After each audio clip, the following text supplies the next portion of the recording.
Estás en Vincunet, un espacio para establecer una relación con la sociedad en docencia, investigación y difusión de la cultura.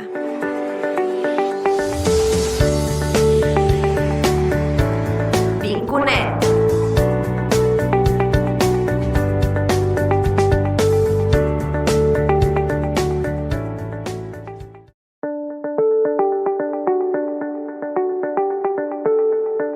Estás en Vincunet, un espacio para establecer una relación con la sociedad en docencia, investigación y difusión de la cultura.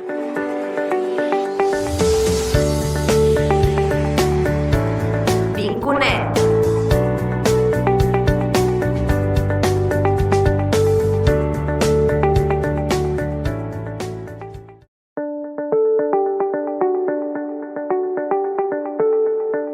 Estás en Vincunet, un espacio para establecer una relación con la sociedad en docencia, investigación y difusión de la cultura.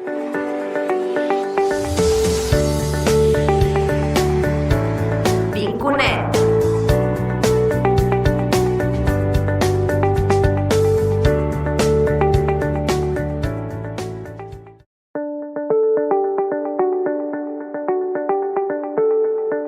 Estás en Vincunet, un espacio para establecer una relación con la sociedad en docencia, investigación y difusión de la cultura.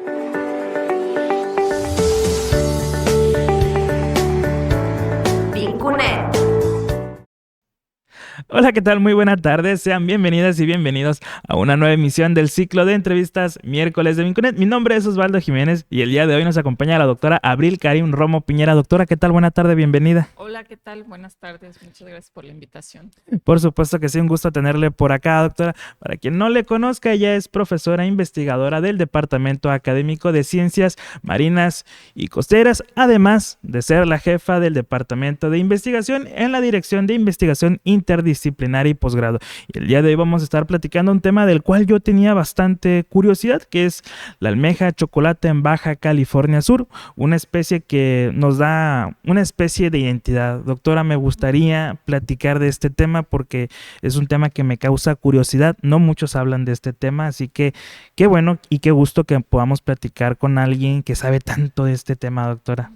Pues gracias, un gusto poderles platicar un poco de la almeja, que muchos la conocen porque a la mayoría nos gusta comérnosla. Así es. Y pues que aunque se vean ahí que no se mueven mucho, pues son interesantes igual que todos los demás. Como todo ser vivo. Organismos, ¿no? Así es. Preguntarle, doctora, sabemos que las almejas pertenecen a un grupo de especies que son los moluscos. Correcto. Hay quienes no las conocen como tal. Podemos comenzar con una breve contextualización de qué son los moluscos, a qué tipo de especies pertenecen. Sí, claro. Bueno, los moluscos son un grupo son invertebrados, es decir, no tienen huesos, y es un grupo muy particular. Moluscos viene de cuerpo blando, entonces son organismos que tienen un cuerpo blando y es un grupo muy diverso porque en este grupo están animales como las almejas, los ostiones, las ostras perleras, que aquí conocemos que hay dos especies, ¿no? La madre perla y la concha nácar, pero también a este grupo pertenecen los caracoles, ¿no? Los gasterópodos, también los abulones, que son parte de este grupo, pero también los que ahorita está un poco de moda, que son los pulpos, por ejemplo, y también los calamares. Entonces, todos estos están dentro del grupo de los moluscos. Su característica que los hace, digamos que parientes, es que todos pues no presentan hueso, presentan un cuerpo blando y todos presentan concha. Ahora, una concha, en el caso de los pulpos me van a decir los calamares, ¿qué pasa? Bueno, esa concha es el grupo más evolucionado de los moluscos y entonces esa concha, digamos que la ha perdido y solo presenta restos de ella que se llama pluma y que está en el interior del cuerpo. Ok. Entonces, siguen siendo parientes, pero son los más evolucionados. Entonces, Si comparamos, pues por ejemplo, los bivalvos que serán menos evolucionados, pues presentan esta concha que les ayuda a protegerse, ¿no? Bivalvos viene de 2 valvas, les ayuda a protegerse porque pues no se pueden mover, ¿no? Pero entonces este otro grupo, que es el más evolucionado, los pulpos, los calamares, pues ya no necesitan esa concha de protección, pero pues porque tienen mucho más desarrollados su sistema nervioso y entonces pues pueden moverse, tienen y tienen otras adaptaciones, ¿no? Para el medio, entonces, pero siguen siendo parientes, digamos, ¿no? Ok, porque uno los viera y pues no pensaría que pertenecen al mismo grupo. La verdad, yo no, cuando investigué sobre este tema al respecto, dije yo, bueno, ¿qué relación debe tener una cosa con la otra? Y pues ya, ahora platicándolo, pues ya me queda claro, ¿no? Sí. Y trayendo ya al tema del que me interesa, que es la almeja chocolata, doctora, Ajá. ¿cómo se compone una almeja? Digo, porque vemos la especie, ¿no? La carcasa, pero estructuralmente, ¿cómo se compone? Sí, bueno, el organismo es... En bivalvos, que son como estos, hay diferentes clases, ¿no? Si nos enfocamos ahorita en la almeja chocolata, pues bueno, vemos que se compone de 2 conchas y en su interior, en la almeja chocolata es muy característico que vean eso rojito, que todo el mundo dice, ay, la lengüita. No, es una lengua, eso es un pie, con ese pie es con lo que la almeja se mueve y con lo que también excava un poco para enterrarse, ¿no? No a profundidades muy grandes, pero sí logra excavar un poco para protegerse, quedar debajo del sustrato y no ser observado, ¿no? Entonces, ese es un pie. ¿Qué más tienen? Pues para respirar presentan branquias, que si ustedes ven una foto de un bivalvo o una imagen, van a ver como unos pequeños hilitos que se mueven y a veces como unos pequeños ojitos. Bueno, en esa parte están las branquias que les sirven para respirar, pero bueno, realizar el movimiento pues para poder respirar y también a través de ahí es que entran las partículas de las que se alimentan, ¿no? Y bueno, tienen un sistema nervioso muy básico, ¿no? Por ganglios, de ganglios, pero sí tienen un sistema nervioso, tienen músculos, que es lo que nos gusta comernos mucho, por ejemplo, cuando pedimos esos callos de Catarina, pues esos son los músculos y eso está pegado a las valvas y es lo que permite abrir y cerrar las valvas. Y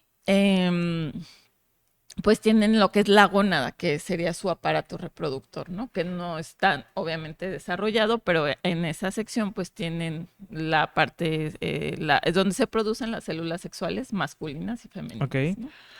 Más o menos así en general es de lo que está formado. Yo sí, considerando esas características, porque luego a veces que la vemos nada más, a mí me ha tocado ir a las playas y pues ver solamente la carcasa café por encimita, pero pues uno no, yo al menos no lo había buscado, no lo había investigado, cómo se compone una almeja. Y ya que me lo platica ahora esto, doctora, que lo he visto mucho, ¿por qué en nuestro estado se da tan bien el ambiente para la reproducción de la almeja, doctora? Porque no sé, desconozco en qué ambientes o en qué tipo de ambientes suele dársela o suele haber almejas. Bueno, fíjate que esta almeja pues se distribuye desde Baja California, desde la laguna Ojo de Liebre y llega hasta Perú. Ahora, lo que sucede es que es lo que pasa con muchos, bueno, en general con muchos organismos, pero en moluscos en particular, porque muchas especies son de interés comercial. Lo que sucede con las especies de interés comercial es que se hace como más evidente su presencia porque hay un interés particular en ellas, ¿no? Entonces, pues esta especie se distribuye hasta Perú, pero la realidad es que solo es en México donde la especie se utiliza para consumo. Entonces, eso hace que sea... o que creamos que tal vez haya mucho más que en los otros lugares, ¿no? Pero bueno, de qué hay, sí hay, ¿no? O sea, sí hay el recurso y pero pues también es cierto que las características son las adecuadas para que siga permaneciendo y sobre todo un indicativo de que tiene lo necesario es que se reproduce constantemente. ¿Tiene que ver con el clima, la salinidad, el tipo de mar, algo tiene que ver? Pues doctora? en Sí, bueno, es una especie que se distribuye en zonas más bien en fondos arenosos y fangosos, o sea, es decir, Ok. en fondos blanditos, ¿no? De Ya. arena suave, no en rocosos como los ostiones, por ejemplo, u otras especies. Es de zonas más bien suaves, entonces para enterrarse un poquito. Mm. En zonas preferentemente claras, ¿no? Y puede estar en profundidades, si está en la zona más cercana a la costa, entre 1 y 6 metros, aunque se ha registrado que puede estar hasta más de 100 metros de profundidad, Ah, ok. ¿no? No es Pero muy no es lo común más. verlo, ¿verdad? Desde en las zonas Sí, profundas. no es lo más común y lo que se ha visto es que los organismos más grandes tienden a estar más hacia el fondo, o los más grandes de tamaño y que obviamente está Ok. relacionado con la edad, tienden a estar más hacia el fondo, ¿no? Pero la realidad es que la mayoría de ellas, su distribución va a ser en hasta los 10 metros, es donde va a ser mucho más común encontrarla, ¿no? Antes aquí en Balandra era súper común encontrarla, que fueras caminando y que veías lo que le llaman como ojitos, no son Así es. ojitos, bueno, no son ojos, son los sifones, que es por donde Ya. expulsa el agua que entra al cuerpo. Entonces, esos sifones es lo que le permite estar en contacto con el ambiente y poder, pues, seguir este movimiento del agua para respirar, ¿no? Entonces, esos sifones es lo que ustedes ven cuando queda expuesta Es el par de hoyitos que y vemos ese es desde de arriba. que le llaman Ah, ojitos, ok. son los sifones. Y entonces, pues era muy común ir caminando y que las vieran y las agarraran. Ahorita, por ejemplo, si se fijan, ya no es tan común verlas, No, ¿no? ya no. Hay que irse a zonas más alejadas de la costa, más profundas, y eso es por una extracción, un poco Descontrolada masiva puede ser. de la especie, ¿sí? Ok, doctora, puntos atrás Ujú. comentaba algo interesante y que me llamó la atención y no lo había retomado. Es cuáles son esas, bueno, el comportamiento de la almeja en el sentido de cómo come, Ajá. cómo se reproduce, porque no me... En la cabeza de uno a veces pues no genera una idea, ¿no? Ujú. Me puedo hacer una breve imaginación de cómo puede suceder, pero Ajá. ¿cómo es que se reproduce la almeja? ¿Cómo es que llega a lo que conocemos, pues, Ujú. doctora? Bueno, la alimentación es a través, les digo, de estas branquias. Tiene unos pequeños como pelitos que se llaman cilios. Entonces constantemente están moviéndolos para hacer como pequeñas corrientes y en esas corrientes va jalando todas las partículas. ¿Qué partículas? Pues todo lo que sea partículas orgánicas e inorgánicas que haya en la columna de agua. O sea, ellos se les llama, filtradores, son Ok. organismos filtradores, se alimentan a través de la filtración de pequeñas partículas. ¿Qué partículas? Pues van desde bacterias, microalgas, restos de materia orgánica, todo eso lo va filtrando, lo va absorbiendo pues tiene también la masa visceral está conformada por la gónada y la otra parte es pues su aparato digestivo, digamos, muy Ok. básico. Entonces ahí va absorbiendo, se va quedando todo lo que le es útil y tienen la capacidad de ir desechando a través de, se llama pseudoheces, todas esas partículas que ya no necesita, Ya. ¿no? Ok. Entonces, este grupo, los bivalvos, todo el tiempo están haciendo esta filtración Es un de, ciclo de constante, ¿no? todo el tiempo, sí, Ok. constantemente, ¿no? Y ahí van absorbiendo lo que les es útil para consumir. Si deja de haber, pues dejan de hacerlo. Si hay mucho, hacen mucho esta filtración. Entonces, a veces eso, cuando tienes a los organismos, por ejemplo, en cultivo y Ajá. les das demasiado alimento, es contraproducente. Ok. A nosotros si nos dan mucha comida a lo mejor engordamos, pero ellos lo que les pasa es que empiezan a seguir gastando energía porque siguen filtrando, pero ya su cuerpo no la puede absorber. Entonces la siguen filtrando y la siguen generando pseudoes, o sea, desechando. Entonces nada más están gastando y gastando energía en esto. Ok. Por eso, pues hay que mantener ese equilibrio, ¿no? Porque ellos todo el tiempo, mientras sientan, sean conscientes o bueno, sientan que hay partículas en el medio, van a Ajá. seguir filtrando. Ok. Esa es su alimentación. Ya. Todo el tiempo entonces están alimentando. Así es. Y de la reproducción se llama que presentan fecundación externa. Eso quiere decir que los organismos liberan al medio las células, los espermatozoides y los óvulos. Ajá. Em, Son organismos dioicos, o sea, quiere decir que son sexos separados, hay almejas macho y almejas hembra, aunque se han encontrado hermafroditas, pero bueno, eso es otra historia. Pero bueno, en esta especie en particular, son dioicos, son separados, presentan sexos separados, y lo que hacen es que liberan al medio al mismo tiempo los machos, pues el esperma y las hembras, los óvulos, y en el medio, en la columna de agua, es que se hace la fecundación. Ajá. Y ya se empieza a desarrollar, eh, pues la larva, una larva, bueno, la blástula, gástrula, etcétera, todo este desarrollo celular, y después ya se forma una primera larva Belliger y luego una larva D, y luego esta larva D va a estar en el medio andando por va y viene con las corrientes de agua, hasta que va a llegar a un sustrato que sea el indicado, y ahí esa larva se va a fijar. Ajá. Y entonces va a sufrir lo que se llama una metamorfosis. Y entonces Ok. va a desarrollar este pie para quedarse en el fondo, y entonces a partir de ahí es que ya lo consideramos como un organismo sésil, Ok. ¿no? Que tiene una cantidad de movimiento pues muy escasa. No sé si han visto la que le llaman la almeja voladora, que hace Sí, así. sí, sí, sí. Entonces se mueve un poco. Entonces sí se mueven así de escasamente, pero realmente son organismos considerados como sésiles, es decir, que no Ok, se mueven, que están ¿no? Que estáticos, ¿no? están expensas a las corrientes, ¿no? No me imaginaba, la verdad. Digo, a ver, podría haber un intento de idea de cómo podría suceder este proceso, pero es interesante, doctora, y esto da para solamente este punto me da para interesarme todavía mucho más en lo que es la almeja. Doctora, preguntarle por el siguiente punto que también es necesario considerarlo. Ujú.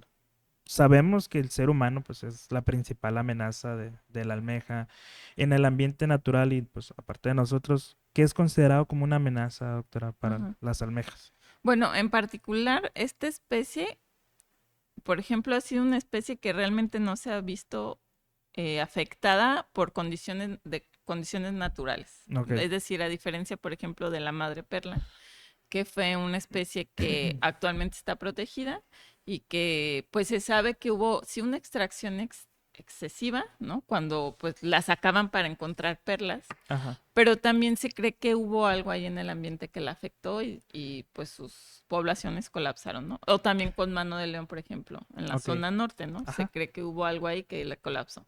En el caso de la almeja, la realidad es que sus poblaciones están dentro de todo bien. Esta especie hasta el 2010 no tenía ningún tipo de protección en la Carta Nacional Pesquera. Es decir, que tú la podías extraer en cualquier momento.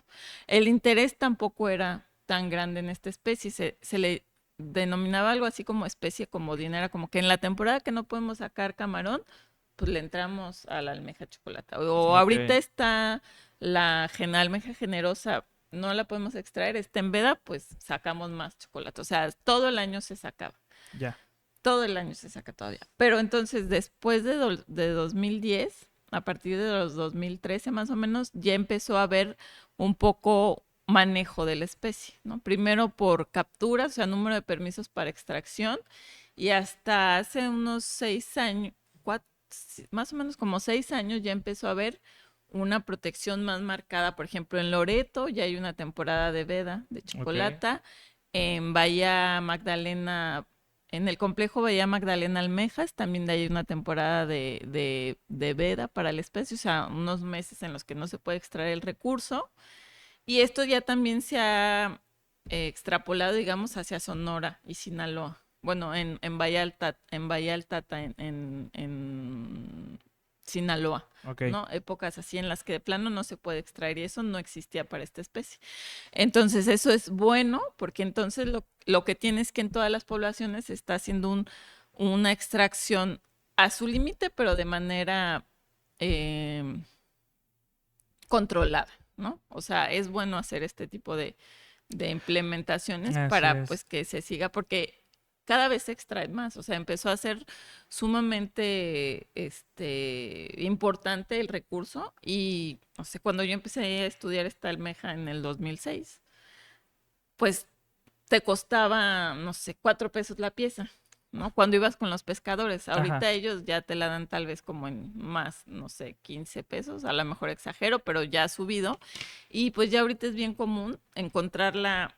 Antes era como que ibas al carrito y ahí comías, ¿no? Ajá. Tu docena de chocolates. Así es. Ahora, o sea, ya es un platillo que se ofrece muy particular, ¿no? En restaurantes y demás, que antes no era común. O sea, todo el mundo, los de aquí la conocíamos porque ibas al carrito y ya Ah, sí, sabías, por ¿no? supuesto. Pero ya ahora la gente, turismo y demás, ya, o sea, empiezan a ubicar la especie porque ya se ofrece como un platillo particular de ella, ¿no? Entonces, pues ya ahorita una docena te cuesta, no sé, así en el carrito, 150, no sé, Más o pero menos. me puse a buscar, porque ¿cómo estamos ahorita? Pues no sé, hay restaurantes en los que una pieza así, obvio, con queso y muy particular, pues una pieza te cuesta 120 pesos. Entonces, obviamente ese incremento, pues va haciendo que haya más interés en su extracción, ¿no? Entonces hay Así que es. tratar de mantener un Un equilibrio balance. entre, hacer una extracción, pues controlada. Así es. Y mencionaba un punto importante, doctora, yo creo que va a ser de los últimos que toquemos, que es el de la derrama económica que puede Ajá. dejar la extracción de la almeja chocolata. ¿Cómo estamos en este ámbito, doctora? Pues les decía más o menos, o sea, bien, no es como el recurso en cuanto a moluscos de interés comercial. Obviamente es, por ejemplo, un pulpo es mucho más costoso, ¿no? O sea, la compra y la venta del producto es más costoso, pero este de haber sido como el más barato, pues ya incluso está costando un poco más que los ostiones, que antes también Ok, costaban más. Entonces, sí está dejando de ramas, se extraen en promedio. El estado donde más se extrae es Baja California Sur. Le sigue Sinaloa, después Baja California y después Sonora, ¿no? Y se extraen en promedio, es el donde más se extraen, unas 800 hasta el 2020. O sea, en 4 años las cosas pueden cambiar mucho, pero se claro. extraen en promedio unas 800 toneladas al año, ¿no? Entonces, pues sí es un recurso que ya o sea, no el más importante, pero sí es importante para el Estado, ¿no? Para un recurso pesquero importante. Así es. Doctora, muchas gracias por haberme acompañado. Le quiero hacer una última pregunta. La verdad es Ajá, un gusto que podamos platicar de un tema tan interesante de una especie pues que nos identifica, ¿no? En Baja California Sur. claro. Me gusta hacer esta pregunta siempre, doctora. Abril, ¿qué viene para usted a mitad de semestre? Mucho trabajo. No, pues hay un proyecto que hicimos de ciencia básica de esta especie y viene como poder cerrar cosas que me pregunté yo desde mi doctorado con esta especie y que ahorita poder llegar a esas conclusiones finales de esto. Pero sigue, pues, trabajar con esta especie y con otros moluscos, ¿no? Y pues invitar a quien quiera conocer más al respecto, ya sea de esta o de más especies, sobre todo en moluscos, que es en lo que más Se me especializa. especializo, ¿no? Por supuesto que sí, doctora. Pues muchas gracias por haberme acompañado, por haber pasado este ratito con nosotros. Espero que no sea la primera, ni la única, ni la última vez que nos No, acompañe claro que por no. acá. Por Aquí su- vamos a estar. Por supuesto que sí. Muchas gracias por habernos acompañado. Mi nombre es Osvaldo Jiménez y el día de hoy nos acompañó la doctora Abril Karim Romo Piñera, que es profesora investigadora del Departamento Académico de Ciencias Marinas y Costeras. Nos vemos de aquí a 2 semanas porque la próxima semana tenemos descanso. Así que muchas gracias por habernos acompañado. Doctora, muchas gracias Gracias, y gracias. nos vemos en el próximo programa.